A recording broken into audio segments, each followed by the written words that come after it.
तर मी परत एकदा तुम्हाला विचारू इच्छितो, की काय तुमच्यापैकी कोणाला Zoom ॲप्लिकेशन वापरण्यासाठी काही प्रॉब्लेम आहे का? का काही कन्फ्युजन आहे? मला तर नाही वाटत, कारण तुम्ही सक्सेसफुली जॉइन झालेले आहात. Zoomला कसं ऑपरेट करायचं खूप ईझी ॲप आहे. त्यात काही जास्त कन्फ्युजन नाही. बाकी त्या ॲपला मॅनिप्युलेट कसं करायचं किंवा तो जो बाकी जे ऑप्शन्स आहेत ते तुम्ही इझिली शिकू शकता. ठीक आहे. फक्त क्लासच्या दरम्यान कुठल्याही ऑप्शनला ऑपरेट करण्याचा प्रयत्न करू नका. स्क्रीन शेअरिंग करण्याचा प्रयत्न करू नका किंवा जो कलर बॉक्स किंवा पेन बॉक्स जो आहे त्याला ऑपरेट करू नका. कारण ज्यावेळेस मी माझ्या साईडने स्क्रीन शेअर करतो त्यावेळेस ते सर्व ऍक्टिव्हिटी त्या माझ्या साईडच्या स्क्रीन शेअरिंग वरती पाहायला मिळतं किंवा तिथे डिस्टर्ब होतं.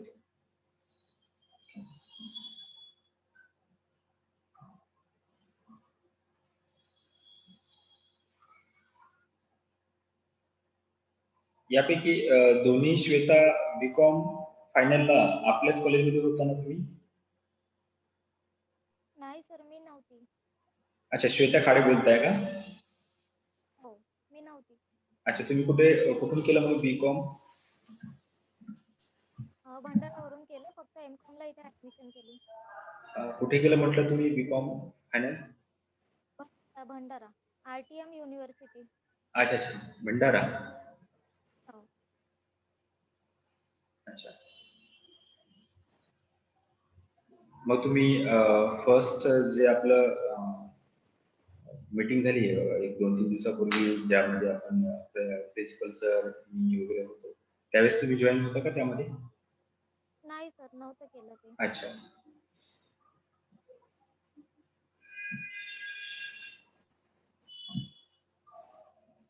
काही हरकत नाही. आपण पहिलंच इंटरॅक्शन आहे आपलं. हो. दुसरी जी श्वेता आहे, श्वेता तुम्ही तुमचा माईक ऑन करू शकता तिथून. अनम्यूट करा स्वतःला.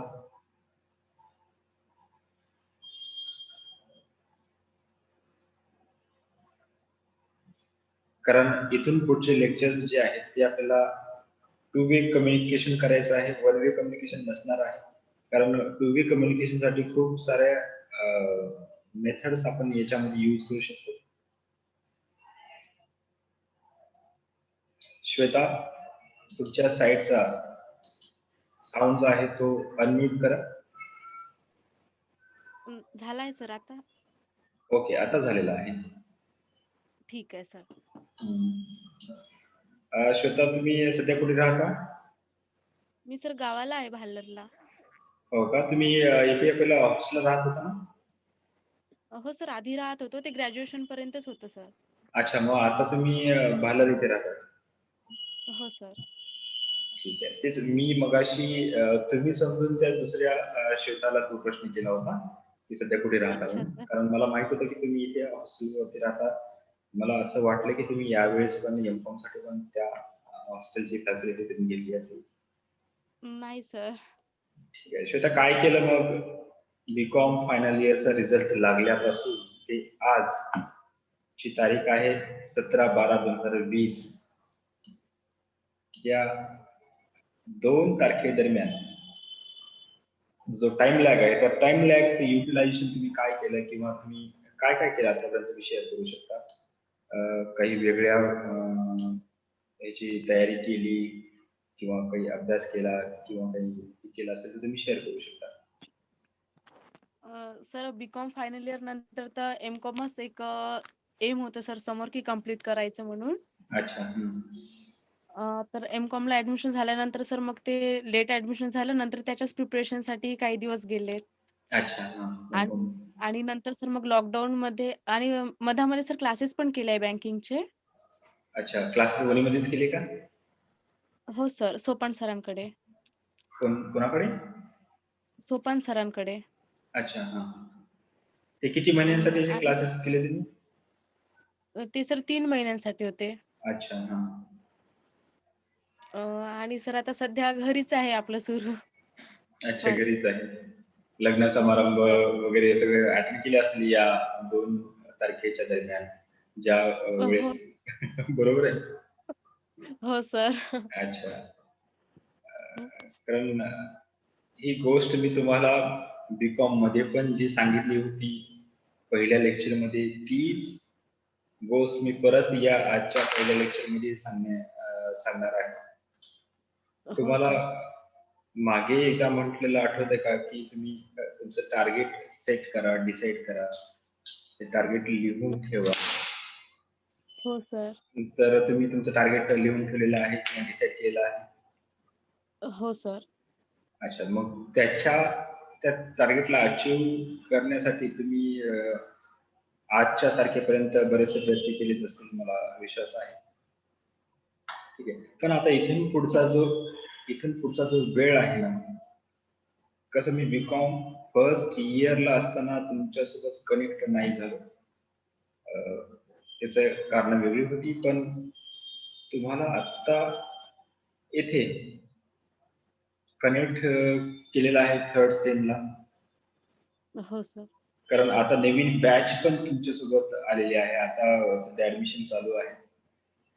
ती ऍडमिशन चालू होताना काही स्टुडंट जे बीकॉम फायनान्शिस्ट होते, त्यांचा रिझल्ट लागला आणि त्यातले काही स्टुडंट्स माझ्याकडे आले होते. त्यांना सेट नेटची प्रिपरेशन करायची होती. सेट नेट बद्दल त्यांना इन्फॉर्मेशन पाहिजे होती. तर त्याच्याबद्दल ते मला विचारत होते. मग त्यांना मी सांगितलं, तुम्ही ऍडमिशन घ्या, आपला एक ग्रुप तयार करू आपण. ठीक आहे. आता जे ऍड झालं ते फक्त नाव काय नाव आहे आता जे ऍड झालेलं आहे, कृपया त्यांनी नाव मला सांगावं इथे. तर तुमचं नाव नसेल किंवा व्हिडिओ ऑन नसेल तर मी इथून तुम्हाला रिमूव्ह करून टाकेल. इथे तुमचं दोन्हीपैकी एक गोष्ट आवश्यक आहे, एक नाव आवश्यक आहे. व्हिडिओ ऑन करा तुमचा, जेणेकरून मला लक्षात येईल हे कोण आहे.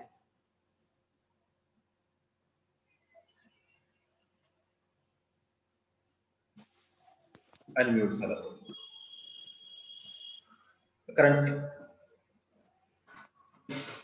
ओके, नूर शाह सिद्दीकी.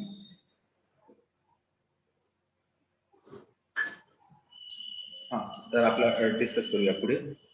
तर त्या स्टुडंटला मी म्हटलं की तुम्ही ऍडमिशन घ्या. ऍडमिशन घेतल्यानंतर आपण जर तुम्हाला सेटमेंटची तयारी करायची असेल तर त्यांचा एक ग्रुप करू आपण, आणि ग्रुप केल्याच्या नंतर आपण पर्टिक्युलर एक टार्गेट सेट करून त्याचं टाइम मॅनेजमेंट करून स्टडी कशी करायची, कोणत्या विषयांची करायची, कशा पद्धतीने करायची, या सर्व गोष्टींसाठी एक आपण आठवड्याला एक क्लास घेऊया, जेणेकरून तुम्हाला त्याचं जो रोड मॅप आहे तो व्यवस्थित समजून जाईल किंवा त्या पद्धतीने तुम्हाला काम करता येईल. तर असं डिस्कशन केल्याच्या नंतर ते ऍग्री झाले आणि त्यातल्या बऱ्याच जणांनी ऍडमिशन केलेलं आहे. आता ही गोष्ट ते बीकॉम एमकॉम फर्स्ट इयरला असताना मी त्यांच्याकडून करून घेणार आहे. आता तुम्ही तुमचं 1 वर्ष तर गेलेलंच आहे, कारण इथून म्हणजे ग्रॅज्युएशनच्या नंतरचे जे 3 किंवा 4 वर्ष असतात, ते 4 वर्ष तुमच्या लाईफला टर्निंग पॉइंट देणारे हे 4 वर्ष असतात किंवा 3 वर्ष असतात. जे एम आहे त्याच्यावरती डिपेंड करते की ग्रॅज्युएशन नंतर किती टाइम लागेल तुमच्या लाईफला टर्न होण्यासाठी. ठीक आहे. तर मला हे माहिती करून घ्यायचं होतं की जर तुमच्या क्लासपैकी, आता तर सध्या आपण 3 जणच आहेत, ठीक आहे, तर तुमच्यापैकी जर कोणी सेटनेट ची तयारी करण्याचं जर एम डिसाईड केलं असेल तर तुम्ही त्या ग्रुपमध्ये जॉईन होऊ शकता. जो ग्रुप आम्ही बीकॉम एमकॉम फर्स्ट इयर साठी जो तयार करणार आहोत स्टडीसाठी, तो स्टडी ग्रुप तुम्ही जॉईन करू शकता, ज्यामध्ये आपण सेटनेट यालाच गोल ॲज अ टार्गेट सेट करून पूर्ण तिची प्लॅनिंग करून आपण त्याला ते इम्प्लिमेंट करण्याचा प्रयत्न करणार आहे. तर तुमच्यापैकी जर असेल तुमची इच्छा तर, नाही तर तुम्ही तुमच्या क्लासमधून जर जास्त स्टुडंट जर बँकिंग सेक्टरसाठी जर प्रिपरेशन करणारे असतील तर त्यांचा एक ग्रुप तयार करा. त्यांच्यासाठी पण आपण वेगळी इथे ऍडजस्टमेंट किंवा प्रोव्हिजन करूया, जेणेकरून तुम्हाला हो सर, एक स्टडी एन्व्हायरमेंट मिळू शकेल. बोला श्वेता, काय म्हणत होता तुम्ही? सर सध्या बँकिंग साठीच प्रिपरेशन आहे सुरू. अच्छा. तर तेच करायचं आहे. अच्छा. ठीक है। अभी जो ऐड हो गया है ये कौन है? गुलिस्ता सिद्दीकी। ठीक है, ये आप कहाँ से एमकॉम किया, बीकॉम किया था आपने? अब थर्ड जो पार्टिसिपेंट या जो स्टूडेंट अपने साथ जुड़ गया है उनके साथ हम थोड़ी सी बातचीत करेंगे। आप अपनी साइड का जो साउंड है उसको अनम्यूट करो। ठीक है, एनबीएस से। ठीक है, आप अपनी साइड से क्योंकि अब ये तो पहला क्लास है, आप आज इंटरेक्शन कर भी सकते हो, नहीं भी कर सकते हो, मगर इसके आगे के जो क्लासेस है उनमें तो आपके साइड से कम्युनिकेशन होना जरूरी है, क्योंकि टू वे कम्युनिकेशन वाले क्लासेस हम यहाँ पे लेने वाले हैं। तो कुछ क्वेश्चन आपके साइड से आएंगे, कुछ क्वेश्चन मेरे साइड से आएंगे, कुछ क्वेश्चन के आंसर आपको देना है, बाकी जो आपके मन में जो क्वेश्चंस है उनके आंसर मैं दे दूंगा। तो ये टू वे कम्युनिकेशन है। तो आपको ऐसा नहीं चलेगा कि आप दोनों भी, आप खुद का साउंड भी अनम्यूट करके रखो और वीडियो भी ओके सर। ऑफ करके रखो। ठीक है, तो ये चलता रहेगा। तो आपने एनबीएस से बीकॉम किया है, ठीक है। एमकॉम यहाँ पे लास्ट ईयर से आप कंटिन्यू कर रहे हो। तो मुझे ये श्वेता के बारे में पता है। श्वेता टिकट और आप दोनों, आपने कुछ अपनी करियर के बारे में कुछ टारगेट डिसाइड किए हैं? अगर किए होंगे तो आप हमारे साथ शेयर कर सकते हो, क्योंकि टारगेट शेयर करना ये भी एक बहुत इम्पोर्टेंट स्टेप होती है। क्योंकि अगर आपने अपना टारगेट सेट करके या डिसाइड करके अपने मन में ही रख दिया, तो उसको अचीव करने के लिए अलग अलग जो एस्पेक्ट्स होते हैं या अलग अलग जो वेज होती है वो आपको पता नहीं चलता। अगर आप में से, आप दोनों में से किसी ने अपना खुद का अगर कोई टारगेट, करियर टारगेट अगर सेट किया होगा, तो आप बेझिझक हमारे साथ अपने, हम सब एक ही है, हम आपके स्टूडेंट, आपके फ्रेंड्स ही है और मैं हूँ। तो हम, आप क्या कर सकते हो हमारे साथ अपना जो डिसाइडेड टारगेट है वो शेयर कर सकते हो अगर आपकी इच्छा होगी तो। Okay sir. ठीक है श्वेता, येस खड़े, सर। हाँ आप बोल सकती हो। हो सर. काय केलं तुम्ही डिसाइड? तर मी तर बँकेत जॉबसाठीच ट्राय करताय. अच्छा, बँकिंग जॉबसाठीच ट्राय करताय. हो, थोडं थोडं सुरू आहे. अच्छा, थोडं थोडं आहे. अच्छा, किती किती दिवसांपूर्वीपासून तुम्ही ट्राय करत आहात किंवा किती दिवसांपूर्वीपासून तुम्ही याची तयारी करत आहात? मी क्लासेस तर 4-5 वर्ष आधीच केले होते. अच्छा, पण बीकॉमला एक्झाम असताना. पण एक्झाम वगैरे नाही दिली, पण ते अभ्यास सुरू आहे थोडं थोडं. अच्छा, आप बोल सकती हो अगर आपने कुछ टारगेट सेट किया होगा या आपका जो प्रेफरेंस है, कुछ भी हो सकता है, तो आप शेयर कर सकते हो, बात कर सकते हो यहाँ पे। जी सर। सर हमने टीचिंग का सोचा है, बैंकिंग के सेक्टर में जाने के लिए नहीं सोचा। अच्छा, बैंकिंग सेक्टर के लिए नहीं सोचा है आपने, तो किस सेक्टर के लिए आपका जी प्रेफरेंस? टीचिंग। टीचिंग के लिए। एमकॉम को एडमिशन के बाद बहुत सारे स्टूडेंट का यही एक टारगेट होता है कि एमकॉम इसी पर्पज से लिया जाता है कि उनको टीचिंग फील्ड में आना है। ओके, हो सर। तो आप ठीक है, आपका जो टारगेट है या जो प्रेफरेंस है, आपका प्रेफरेंस है, ये टारगेट है, टारगेट और प्रेफरेंस में बहुत बड़ा अंतर होता है, ये समझ लेना। अगर आपने टारगेट सेट किया है तो आप जो एमकॉम फर्स्ट ईयर के जो स्टूडेंट के साथ मैंने एक ग्रुप बनाऊंगा कुछ दिनों के बाद, तो उस ग्रुप में आप आ सकते हो। वो स्पेशली सेटनेट या टीचिंग फील्ड में जो स्टूडेंट जाना चाहते हैं उनके लिए ही एक हेल्पिंग वाला ग्रुप होगा। उसमें आपको किसी टीचिंग फील्ड में यानी कि स्पेशली सेटनेट हो या पीएचडी रिलेटेड कुछ वर्क करना हो, या सेटनेट की अगर आपको प्रिपरेशन करनी है तो उसके बारे में एक सेपरेट सा हमने यहाँ पे ग्रुप बनाने का डिसाइड किया है। तो आप उस ग्रुप में ज्वाइन हो सकती हो और उसमें आपको स्टार्ट से लेके वो एग्जाम क्रैक होने तक सब गाइडेंस आपको वहाँ पे मिलेगा। कौन से बुक्स रेफर करने हैं, कैसे स्टडी करनी है, कितने दिन तक के कौन से सब्जेक्ट की किस प्रकार से स्टडी करनी है, नोट्स कैसे निकालने हैं, शॉर्ट नोट कैसे निकालने हैं, लॉन्ग नोट्स कैसे निकालने हैं, रीडिंग कैसे करनी है, टाइम मैनेजमेंट कैसे करना है, एग्जाम का शेड्यूल जब डिक्लेयर होगा तो उसके हिसाब से टाइमिंग कैसे सेट करना है। ये सब बातें हम उस ग्रुप में डिस्कस करेंगे। ओके, तो उस ग्रुप में मुझे वही स्टूडेंट चाहिए जिनका टारगेट टीचिंग फील्ड रिलेटेड है। बँकिंग फील्ड रिलेटेड हम अलग सा ग्रुप बनाएंगे, ठीक है? हो सर, मी पण तेच म्हणणार होती की असाच जर ग्रुप आपण बँकिंग सेक्टरशी रिलेटेड केला तर चालेल का बा? चालेल ना, मग त्याच्यासाठी तुम्हाला स्वतःला हे करावं लागेल, थोडंसं स्वतःला पुढाकार घ्यावा लागेल आणि तुमचा एक ग्रुप तयार करावा लागेल. हो सर, करू ते. हम्म. सर 22 तारखेला आम्हा सर्वांनाच कॉलेजमध्ये यायचं होतं. बरोबर आहे. हो सर, तर मग एक सेशन असं तुम्ही हे झूम मीटिंग बद्दल सांगा आणि मग ते ग्रुपचं पण डिस्कशन होऊन जाईल सर. चलेल ना. आप में से है किसी को प्रॉब्लम है क्या, जूम एप्लीकेशन कैसे यूज करना है या उसको कैसे हैंडल करने में आपको अभी तकलीफ हो रही है क्या, कोई दिक्कत है क्या? मुझे तो नहीं लगता है क्योंकि बहुत इजी और सिंपल एप्लीकेशन है ये।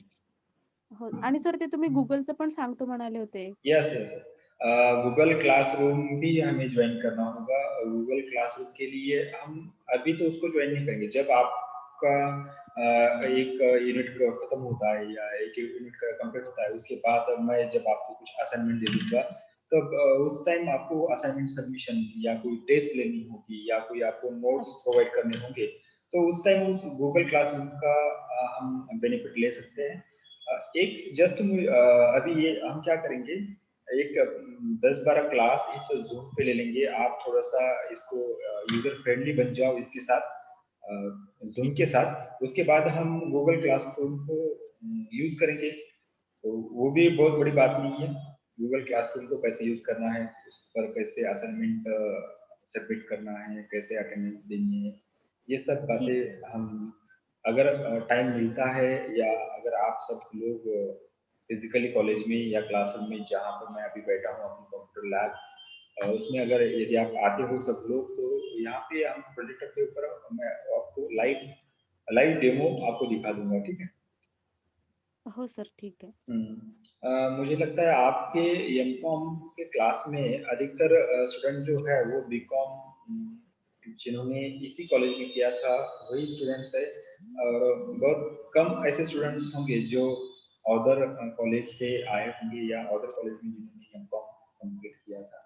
कोई बात नहीं, सब हम उनको अलग सी ट्रीटमेंट यहाँ पे नहीं मिलेगी, क्योंकि एक क्लास हम सब एक है, ये भावना हम सबको यहाँ पे अपने मन में रखनी है। कोई हमसे अलग नहीं है, सब लोग अपनी ही है, हमारा क्लास एक ही है, और हम सबको मिलजुल के पढ़ना है, लिखना है, सीखना है, सिखाना है, सब बातें हमें सब साथ मिलके ही करना है। तो बीकॉम में जैसे श्वेता को पता होगा, आपकी क्लास में भी कुछ ग्रुपिज्म होता होगा, ठीक है? अब ग्रेजुएशन लेवल तक तो वो ग्रुपिज्म ठीक है, मगर अब ग्रुपिज्म की जरूरत नहीं है। हमें यूनिवर्सली थिंकिंग करनी है, वैसा बिहेवियर करना है। तो वो बातें तो यहाँ पे होती रहेंगी, ठीक है? श्वेता, तुम्ही आपण जो बीकॉमला सॉफ्ट स्किलचा एखादा प्रोग्राम घेतला होता, म्हणजे बरेचसे प्रोग्राम घेतले, त्यापैकी तुम्ही कुठला एक प्रोग्राम अटेंड केला होता का? हो सर, केला होता मी. अच्छा, ठीक आहे. तर काही हरकत नाही, आपण वैसे प्रोग्राम हम लेते ही जाएंगे, हो सर. कोई बात नहीं है। आज से अपना क्लास तो आज पहला दिन है, ठीक है? अभी अब बात करेंगे थोड़ी सी अपने सिलेबस के बारे, ठीक है? बाकी लोग भी अभी उनको मैसेज मिला होगा, तो वो हमारे साथ जुड़ गए हैं। अभी कोई नया है, मिताली आई है नहीं, ठीक है? जो क्वेश्चन मैंने आप सभी को किया था वही क्वेश्चन मैं मिताली से भी करना चाहूंगा। मिताली, अपना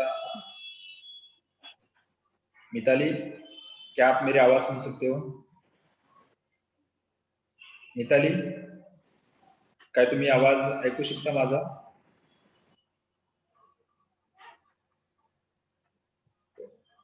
मिताली तुमचा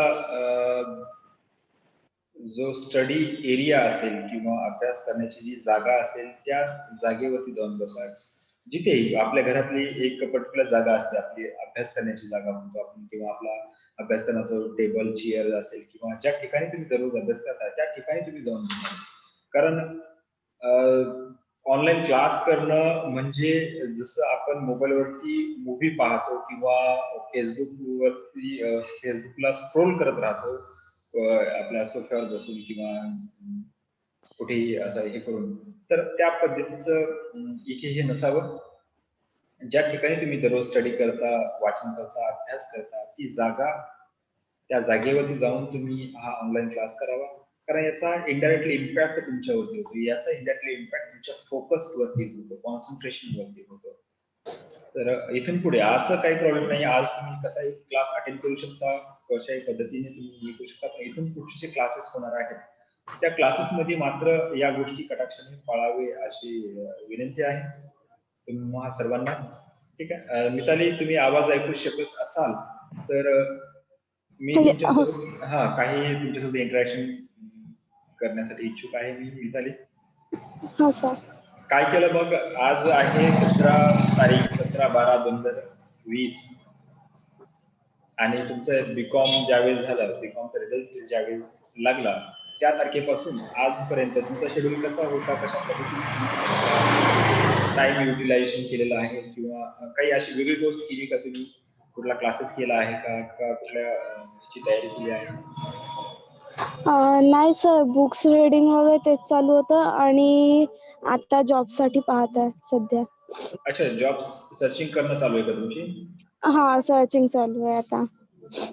अच्छा, हा पण खूप आपण या विषयावरती नंतर बोलूयाच. कसं असतं, जॉबचं जे आहे ते प्रत्येकाच्या पर्सनल सिच्युएशन नुसार ही जॉबची जे डिसिजन आहे ते आपल्याला घ्यावं लागतं.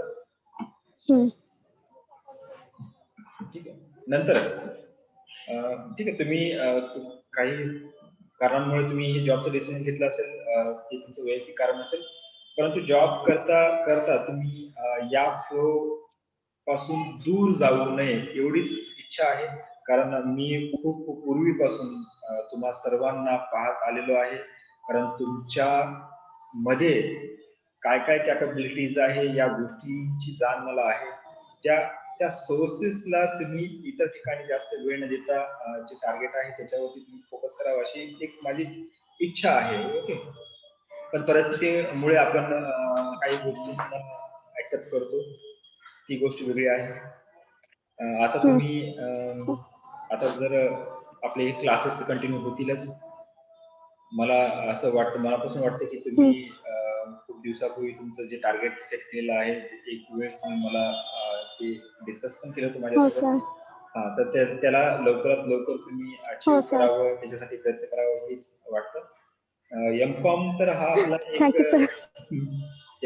आपला एक तुम्ही कसं पाहता याला, एमकॉम कडे हे पण खूप मोठा दृष्टिकोन आहे. आप किस एंगल से इस एमकॉम की तरफ देखते हो? एज ए सप्लीमेंट्री कोर्स के हिसाब से, या उस एंगल से आप इसको देखते हो, या करियर के एंगल से इसको देखते हो? अगर अपना साउंड जो है वो म्यूट कर दो, मैं जिसको कहूंगा तब आप अपनी साइड का जो साउंड है वो ऑन कर सकते हो. ठीक है, तो एमकॉम की तरफ देखने का जो नजरिया होगा आपका, वो हर एक का अलग अलग है.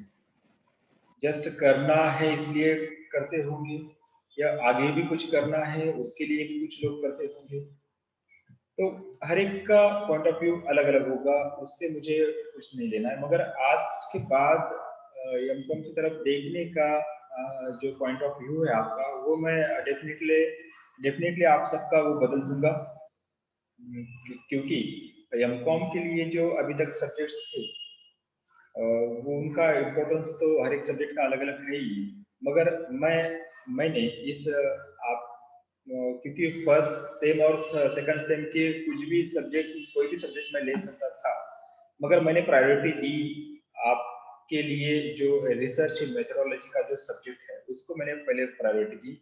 उसके बाद जो स्टैटिस्टिकल रिलेटेड जो सब्जेक्ट है, स्टैटिस्टिकल एनालिसिस, वो रिसर्च रिलेटेड ही है. मुझे ये 2 सब्जेक्ट ही लेना था, ऐसे मेरी डिमांड थी फर्स्ट सेम और सेकंड सेम में, इसलिए मैंने आपको फर्स्ट सेम में कुछ सब्जेक्ट मैंने नहीं लिए, सेकंड सेम में भी वो सब्जेक्ट नहीं था इसलिए मैं नहीं ले सका। मगर थर्ड सेम में जो रिसर्च मेथोडोलॉजी है और स्टैटिस्टिकल एनालिसिस का जो पेपर है, वो दोनों भी पेपर मैं लेना चाहता था, मगर अभी थोड़ा सा हेक्टिक शेड्यूल होने के कारण इस सेम में मैं एक ही सिलेबस, एक ही सब्जेक्ट जो है रिसर्च मेथोडोलॉजी वाला, वही मैं आपका कवर कर दूंगा। तो रिसर्च मेथोडोलॉजी एमकॉम में जो लोग टीचिंग की पर्पज से जिन्होंने एमकॉम लिया है, उन्हीं को ये रिसर्च मेथोडोलॉजी जो सब्जेक्ट है, वो यदि इन फ्यूचर वो टीचिंग की फील्ड में आते हैं तो उनको लाइफ लॉन्ग इस सब्जेक्ट का बेनिफिट मिलेगा, क्योंकि इस सब्जेक्ट का रिलेशन है तो वो लाइफ लॉन्ग उनके साथ रहने वाला है। क्योंकि टीचिंग में आपको हर वक्त रिसर्च करने की जरूरत होती है, या हर टाइम आपको रिसर्च पॉइंट ऑफ व्यू से सभी बातें या सभी चीजें करनी पड़ती है। तो रिसर्च मेथोडोलॉजी जो है, रिसर्च करना जो है वो बहुत ही इम्पोर्टेंट बात होती है।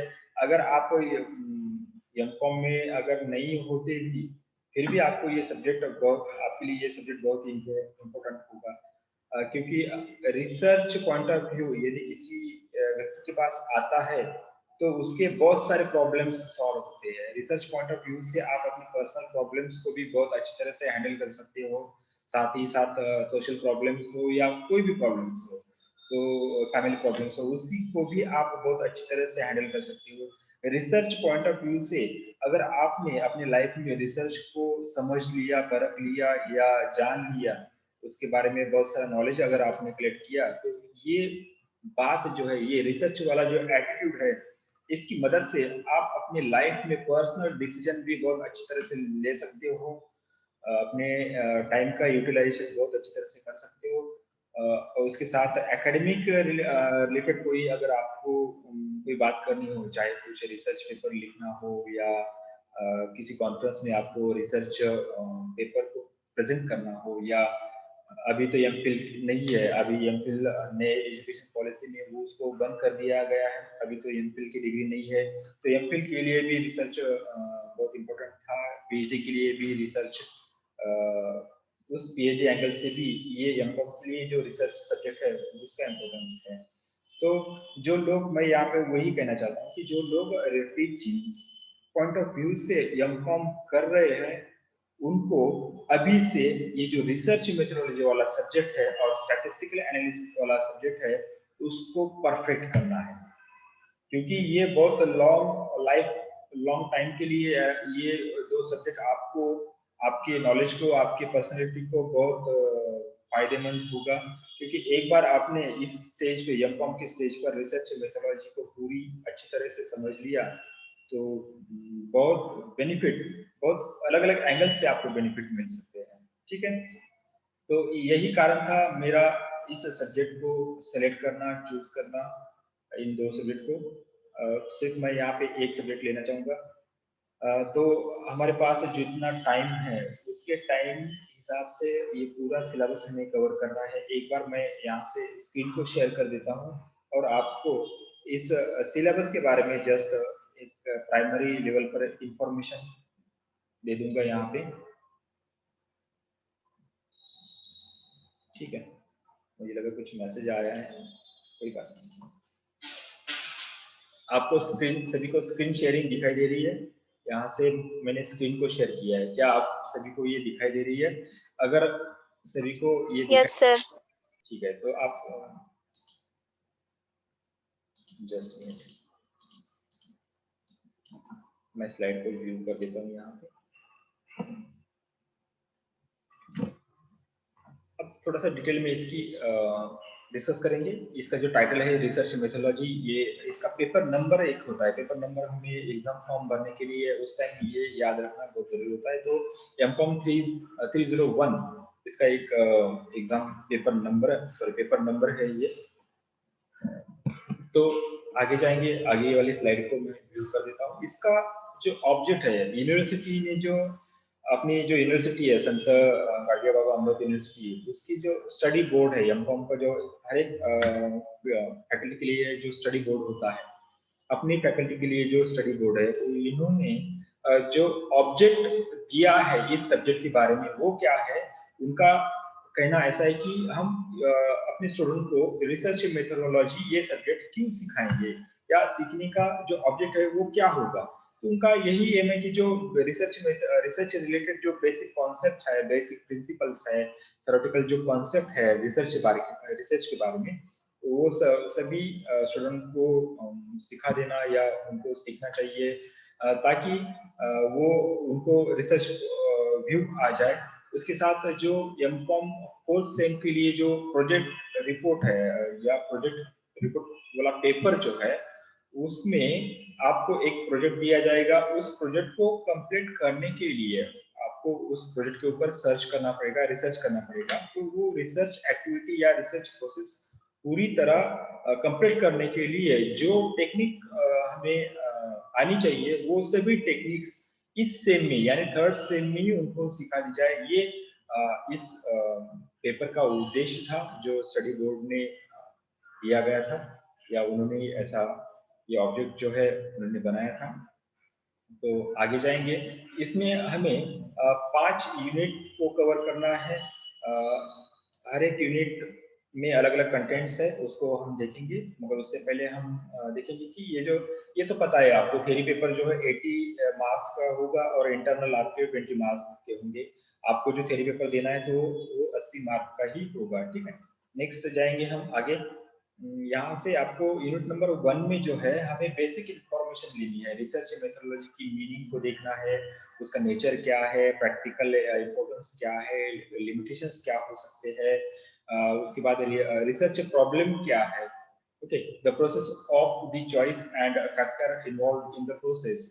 रिसर्च प्रॉब्लम में वो प्रॉब्लम डिटेक्ट कैसे करना है, उसकी प्रोसेस क्या है, कौन से फैक्टर्स इन्वॉल्व होते हैं किसी भी रिसर्च प्रॉब्लम को चूज करने के लिए। इन सभी बातों की चर्चा हमें फर्स्ट यूनिट में करनी है। बेसिक इंफॉर्मेशन हमें इस फर्स्ट यूनिट में लेनी है। उसके बाद हम जाएंगे यूनिट नंबर 2 के ऊपर, जो basic elements of the research methodology के बारे में हमें इस सेकंड वाले यूनिट में डिस्कस करना है। उसमें स्पेशली कॉन्सेप्ट देखनी है रिसर्च मेथोडोलॉजी की, बाद में फॉर्मुलेशन ऑफ हाइपोथेसिस, हाइपोथेसिस का फॉर्मुलेशन कैसा है, हाइपोथेसिस क्या होता है, उसका फॉर्मुलेशन क्या होता है, उसके बारे में हमें चर्चा करनी है, ठीक है। उसके बाद में हाइपोथेसिस कितने प्रकार के होते हैं, उनके कैरेक्टरिस्टिक्स क्या है, उनके फीचर्स क्या है, हाइपोथेसिस का रोल क्या होता है, हाइपोथेसिस से कैसे पूरा जो रिसर्च होता है वो किस एंगल से, किस एस्पेक्ट से वो कैसे आगे बढ़ते रहता है, ये इसके बारे में हमें डिटेल से सीखना है। उसके बाद में रिसर्च डिजाइन के बारे में हमें इस सेकंड वाले यूनिट में डिस्कस करनी है, जिसमें रिसर्च डिजाइन की मीनिंग से लेके किस प्रकार का रिसर्च है, उस प्रकार के हिसाब से जो रिसर्च डिजाइन बनते हैं, उन सभी रिसर्च डिजाइनों को हमें यहाँ से डिटेल में इस यूनिट में स्टडी करनी है। क्योंकि रिसर्च का टॉपिक डिसाइड करता है कि रिसर्च का टाइप कैसा है, और रिसर्च का टाइप डिसाइड करता है कि रिसर्च का डिजाइन कैसा होगा। तो हर एक कंटेंट आपस में बहुत मिलते जुलते हैं, तो हमें उनमें जो रिलेशन है वो भी देखना है। तो इस सेकंड यूनिट वाले पार्ट में हम ये सब कवर करेंगे। उसके बाद हम जाएंगे थर्ड यूनिट के ऊपर, जो बहुत ही इम्पोर्टेंट है, क्योंकि रिसर्च की जो बेसिक या फर्स्ट स्टेज वाली जो एक्टिविटी कंप्लीट होने के बाद जो हमें जो फील्ड करना होता है, जो हमें काम करना होता है, वो होता है डेटा। तो डेटा कलेक्शन के बारे में इस थर्ड यूनिट में हमें कवर करना है। डेटा की मीनिंग को क्या है, डेटा किस प्रकार का होता है, डेटा के सोर्सेस क्या होते हैं, इन सभी बातों की चर्चा हमें इस थर्ड वाली यूनिट के ऊपर करनी है। उसके बाद हम जाएंगे सैम्पलिंग के ऊपर। सैम्पलिंग क्या है, एक सैम्पलिंग कैसी होती है, किसी डेटा रिसर्च करने के लिए सैम्पलिंग बहुत इंपॉर्टेंट कंटेंट होता है। तो सैम्पलिंग की टेक्निक्स क्या है, सैम्पलिंग की मीनिंग क्या है, बेसिक प्रिंसिपल्स क्या होते हैं, सैम्पलिंग्स की प्रोसेस क्या होती है, सैम्पलिंग्स के टाइप्स क्या होते हैं, उसके एप्लीकेशंस क्या होते हैं, किसी सैम्पलिंग के एडवांटेजेस और डिसएडवांटेजेस क्या होते हैं, ये सब बातें हमें इस थर्ड वाले यूनिट में देखना है। उसके बाद हम जाएंगे ऑब्जर्वेशन की तरफ। ऑब्जर्वेशन भी एक डेटा कलेक्शन का एक टाइप होता है। उसकी मीनिंग को समझना है, उसके टाइप्स को समझना है, उसके डेटा ऑब्जर्वेशन के एडवांटेजेस डिसएडवांटेजेस के बारे में भी हमें बहुत डिटेल से स्टडी करनी है। उसके बाद जो इंटरव्यू टेक्निक्स है, ये इंटरव्यू टेक्निक्स से भी हम डेटा को कलेक्ट कर सकते हैं करते हैं। तो एग्जैक्ट इंटरव्यू टेक्निक्स क्या होती है, उसकी मीनिंग क्या है, उस कैसे प्रोसेस कर सकते हैं, क्लासिफिकेशन कैसे होता है, उनका एडवांटेजेस डिसएडवांटेजेस क्या है उस टेक्निक का, तो वो सब बातें हम इस थर्ड यूनिट में भी करेंगे। नेक्स्ट जो सब पॉइंट दिया है इस थर्ड यूनिट में वो है क्वेश्चनरीज। ओके, क्वेश्चनरीज कंप्लीट करना, तैयार करना, उसको फिलअप कर लेना, शेड्यूलिंग करना, क्वेश्चनरी कैसे क्रिएट करना, उसको कैसे उसकी प्रिपरेशन कैसे करना, उसको उसकी बिल्डअप कैसे करना, वो कैसे भर के लेना, ये सब बातें हम इसमें देखेंगे कितने प्रकार की क्वेश्चनरीज होती है। तो ये बातें हम इस थर्ड यूनिट में करें। और सबसे लास्ट में जो ये तो अभी जो ऊपर के जो पॉइंट्स है, ये सभी पॉइंट्स जो है ये प्राइमरी डेटा कलेक्शन के मेथड्स है। उसके बाद जो सेकेंडरी डेटा कलेक्शन की जो मेथड्स आती है, उनमें कौन से मेथड्स आती है, उसमें किस प्रकार का डेटा हम किस माध्यम से, किस सोर्सेज से कलेक्ट कर सकते हैं, इन सभी बातों की चर्चा हमें इस डेटा कलेक्शन वाले थर्ड वाले यूनिट में करनी है। उसके बाद हम जाते हैं फोर्थ वाले यूनिट के ऊपर। मुझे लगता है टाइम 1 मिनट से भी कम है, तो फोर्थ यूनिट और फिफ्थ यूनिट के बारे में हम कल फिर चर्चा करेंगे। आज के लिए हम यहाँ पे रुकते हैं। आज हमारा पहला क्लास है, तो आशा करता हूँ मैं आपके क्लास के लिए टाइम टेबल फॉर्म करूँगा। 1-2 दिन में आपका टाइम टेबल आपके ग्रुप पर आ जाएगा। उस टाइम टेबल के हिसाब से हम पूरी क्लास कवर करेंगे। तो नेक्स्ट क्लास कब होगा उसके बारे में मैं आपके ग्रुप के ऊपर एक मैसेज दे दूंगा। सिर्फ एक काम करना, जो टाइम आपको दिया है उसी टाइम में आप सभी मीटिंग में ज्वाइन हो जाना, क्योंकि मेरे